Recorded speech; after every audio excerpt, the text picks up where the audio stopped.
straight on the road. It is good. It was, it was a long week. It was felt like a pro team, to be honest with you. It was, play, come home, pack, practice, travel again. It's hard to get your bearings, especially with the start of school and a lot of things going on in our guys. And really in looking at it, our guys played well in 5 out of the 6 halves. Certainly the win at Pittsburgh was a really good one. And, the first half of the Virginia game was pretty good. I thought we did a lot of good things. Second half, we didn't play well. And some of that is Virginia's really good. But it's good to get back, get home again, have a couple practices here, and we'll be here all next week. So we got 3 straight home games. Hopefully we can build some positive momentum. And, we got a difficult game with Syracuse to start. Since the North Carolina game, do you feel like this team's gotten tougher? Yeah, I think we're tougher. I think we've improved. It's some of it's not just. I think it's easy. Everybody wants to just blame things like, it's effort, it's toughness. It's not just those things. There's basketball execution that you're not doing well that is a problem. And certainly our team has needed to get a little tougher at times. I thought we showed great toughness at Louisville. I thought we showed great toughness at Pittsburgh. I thought we showed really good toughness in the first half of Virginia. So it's not just, and the same thing with effort in all those games. It's too easy for fans, even coaches, and sometimes players who really don't know what they're saying to say, well, we got to play harder. We got to be tougher. Yeah, that's part of it, but you have to be better. And that's the harder part, is executing better, making a shot in a timely fashion, whether it's, defending really good offensive players off screening action like at Virginia, where if you get caught and you get screened, the guy's going to make the shot. It's not just effort. It's there's some technique involved. And as the pace of the game goes, as the game gets fast, as you get tired, you get mentally weak, you have slippage. And so there's slippage in execution that is part of the problem. And then some of it for us, especially the offensive struggles at times, is, where do we go when we really need a basket or when we need to make a play, and who's going to make it? And, we played really well in the first half of Virginia. I can't emphasize that enough. And we were still down 6. That's one of the big points I said in the media room after the game, was that shows you how good Virginia is. And now they made 2 guarded threes, tough threes at the end of shot clocks. And it's funny, Tony and I talked about it at the end of the game, to go up 6 on us or whatever it was at half. But I thought we played really well. And we shot 47% against a team that gives up 33% shooting. We had some turnovers that were problematic, but it didn't lead to transition points. We got the ball inside, got a couple interior baskets with Noko.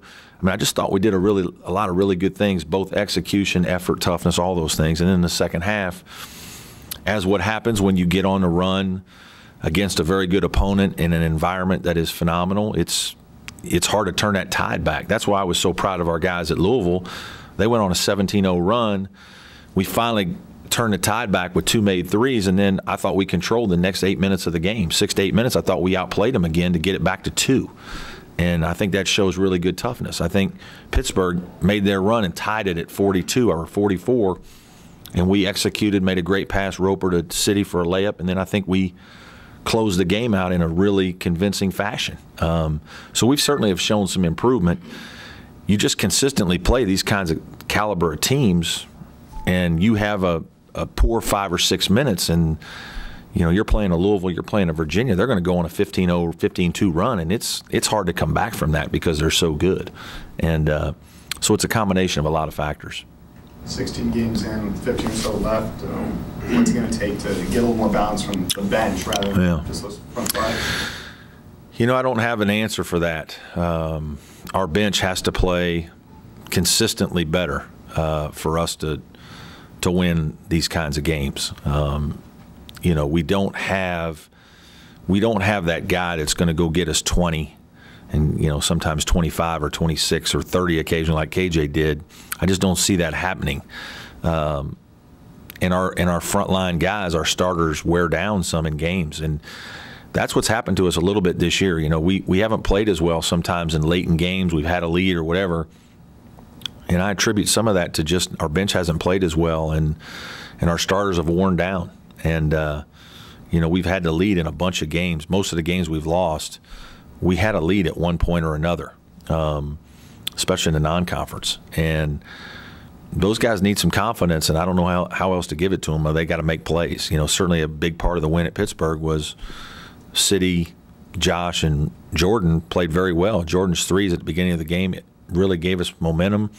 Josh played extremely well both halves, and City's play in the second half was awesome. And so there's some pressure on those guys to perform at a high level, and they need to help the starters, because I do think we've gotten some decent play out of those guys at times, not all the time, but you know, some guys on the starting have done what they needed to do, and then they just need a little shot in the arm from somebody else. And when we get that, it energizes our team again, and that's what happened at Pittsburgh. When we don't get it, it just feels like more stress on those starters, and sometimes they're just not quite good enough to overcome all that.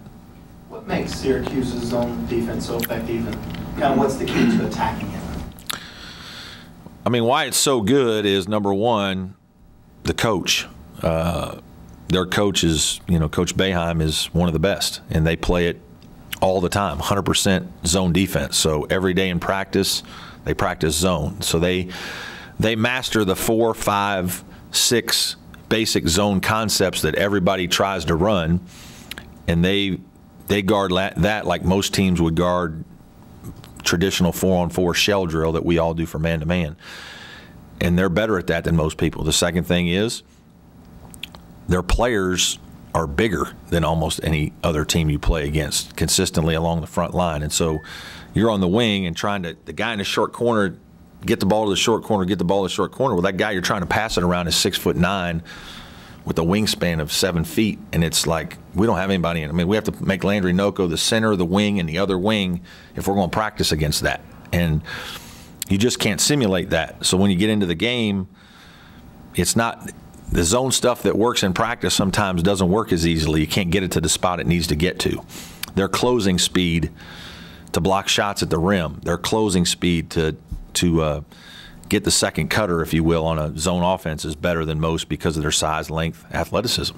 And then the last thing is just their ability to make adjustments to what you're doing once you run a couple good things and score. Their ability to make adjustments, because that's all they do, is better than most teams. And because of Coach Boeheim, so it's hard to consistently run the same type of thing and score. And so there's just several things that are tough. I think you got to spread them. You need to make shots so you can keep them spread. Got to get the ball to the high post some, which everybody knows. And sometimes you can have a little bit of success rebounding offensively against them. You know, people diving in there when a shot goes up, maybe not blocked out quite as well. You can get a few putbacks that way. So you've seen zone, how they handled it before. I guess you pre-game. Robert Morris played exclusive zone, and we were pretty good. We've seen some zone periodically. We've done a decent job. We've done a decent job for a team that doesn't shoot as well. You know, we've been able to get it to different places and do okay. That'll be more challenging against Syracuse than some of the other teams, just because, again, of the length that I mentioned. It won't be as easy to get it to the short corner or to the high post. And the guy in the high post, when he catches it, he's going to have Raheem Christmas in his face, as opposed to a 6'7" or 6'8" guy that's not quite as athletic, long, and quick. And so all of that will make it a little more challenging. But, I mean, I think we have a decent plan, and, you know, our guys are going to have to execute it. And some of that will require making threes, which I said we had to do to beat Virginia. We have to make 7 or 8 threes, again, to beat a team like that. We weren't able to do it. And it'll probably take that again to beat Syracuse. Is it on Juron and Dante to be effective as an inside-out, not just shooting the ball, but yeah. the board? Yeah, it's on them to make good decisions, and that's the biggest part of the game that we're working with Juron on. You know, Juron's, I've said this before, his natural instincts are okay, but they're not at the level of his athleticism. You know, that's his next step, much like a KJ. KJ's instincts weren't at the highest level in terms of basketball IQ and understanding everything. His athleticism certainly was, and then his IQ and all that improved the longer he was here. Jerron is kind of in that same mold where he's trying to do that. I think Dante's instincts are a little better in terms of just feel and being more of a perimeter type guy with some size, but he doesn't have quite the athleticism that those guys have, the explosiveness to do some of the things that those guys can do rather easily. So it's a combination. We have to get something out of Noko, whether that's points, some rebounding. Certainly defending Christmas will be huge. Coming off 35 points, I mean, he might be the most improved player in college basketball. Some of it's just, I think, he was probably better than everybody thought last year. He just didn't get the ball as much because they had C.J. Fair and Jeremy Grant and Tyler Ennis and Trevor Cooney, and he's an option 3 or 4, and now he's option 1 or 2. And but Noko's going to have to play well against a guy who's that talented. Are you impressed in this league that Syracuse won 3 games by combined 6 points? I'm impressed only in that it's not easy to do, and that's how a lot of this goes, to be honest with you.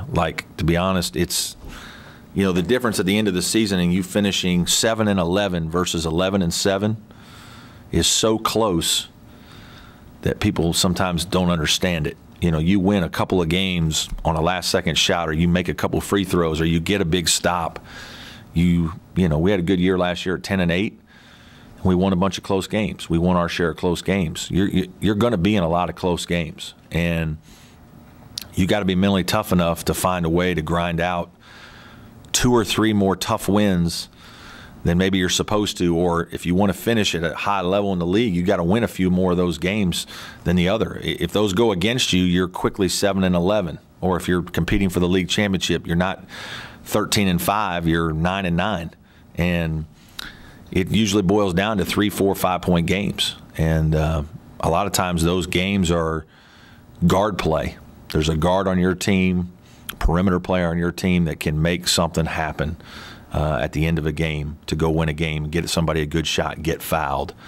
That's the one thing I've said that's hurt us a little bit is we miss KJ a little bit on that note of just making a play, not always making a basket, but just getting fouled and stopping a run with a free throw or something of that nature. And but again, that's why they're where they are. And then all of a sudden you start winning a couple close games like that. You build a little positive momentum, and now all of a sudden your team becomes a little better quicker than people think. A little bit like us last year, winning a close game at Virginia Tech to start, winning at Boston College to start. Now all of a sudden we had 2 good road wins, and it just kind of fueled us and gave us some momentum. I think you're seeing that with Syracuse. I know it was a basket and garbage time at the end of a blowout, but Gabe DeVoe, good to see him get a shot. Yeah, it is. I hope so. He's done a lot of good things in practice for us, but you want that to happen in a game. I thought he was a little passive in the game, to be honest with you. I think some of that still is just being a freshman. And he had some things he has to learn from the last game because he struggled in some things defensively a couple times, as did a lot of guys in certain plays, especially in the second half. But he has, he played with good confidence against Louisville in the time that he was out there.